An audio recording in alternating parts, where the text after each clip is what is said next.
Hello, h-aibhnean. It's me Colin Agus is on Seachdain Gàidhlig.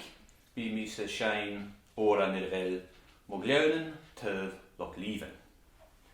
So hello everyone, my name is Colin West, and for Seachdain Gàidhlig Gaelic Week I'm going to sing a song called My Little Glen by Loch Liobhainn.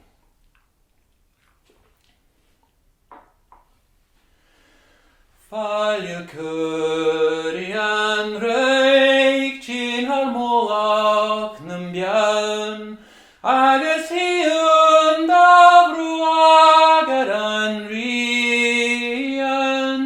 is get mullach thu'n Gleannan bòidhch Ghleannan Taobh Loch Liobhann, truagh nach robh Gleannan beannachadh Agus h-aibhnean na coilltean bòidhch gleannan ghaoil Taobh Loch Liobhainn, nach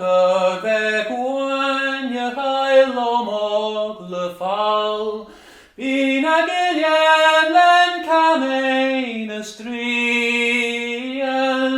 is canal buan an fhraoich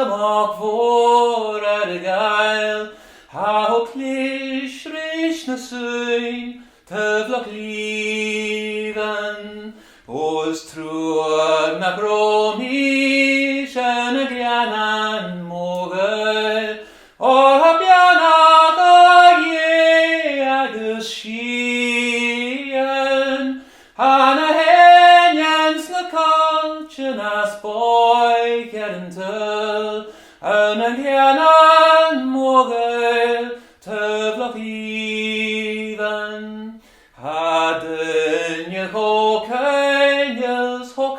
Ceilidh is hanneamh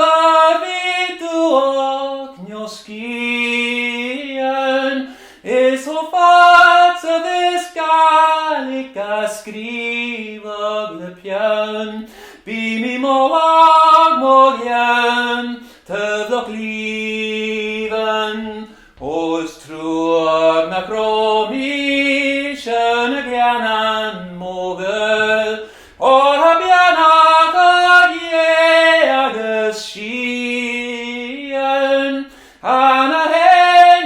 na coilltean bòidhch gleannan ghaoil Taobh Loch Liobhainn.